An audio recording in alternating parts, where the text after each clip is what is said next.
comics that we've created, and we'll talk about sort of what makes them available for all ages, or what makes them good for all ages. Good examples for all age comics. So our first comic, La Sombra de America, which in English is The Shadow of America, it focused on two stories, one of which was a feud between a mayor and a cartel leader. And then the second was about a certain mass murderer, which was actually based on a true story. And that one was one of our more edgy comics, but it still could be considered for all ages because the second story involves a kid and how he struggles with life in the cartels. Well, he's not in it, but he gets involved in it inadvertently. And the graphics aren't very detailed, so it's less likely for kids to understand how much violence is actually implied. So in our second comic, Nice Meeting You, Goodbye, we got a grant to create a comic about high school dropouts. And so that could be an inherently, potentially edgy subject, but we focus more on the character's individual struggle with him dealing with, I know I have to do this thing, but I don't want to do it. And his struggle with his mentor and making the decision in that aspect. And so, and that comic particularly has a lot of layers to it.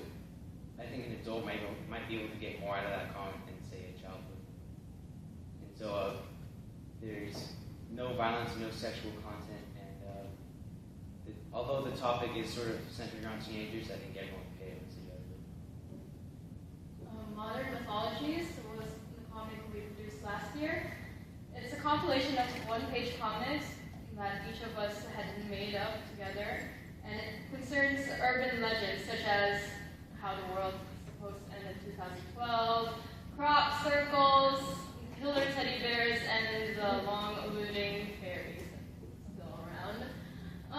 Some violence is suggested, like the teddy bear story. Stories are easy to understand, and there's no sexual content at all. However, it is the first comic we've ever sold out, and has become very popular among our fans.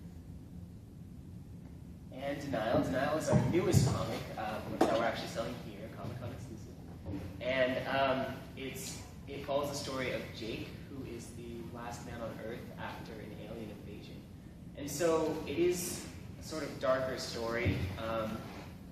There isn't really much violence, though. I mean, there is evidence of a war of destruction, so that can account for the mild violence, but there isn't any sexual abuse.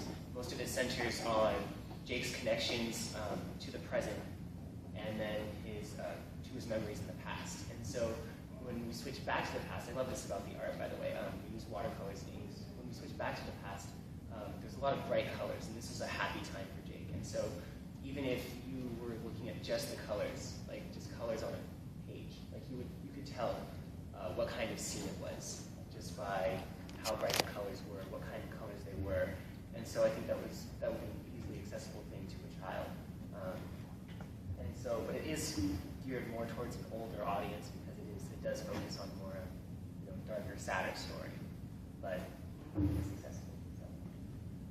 So. Okay, so now we're going to move on to our guided question and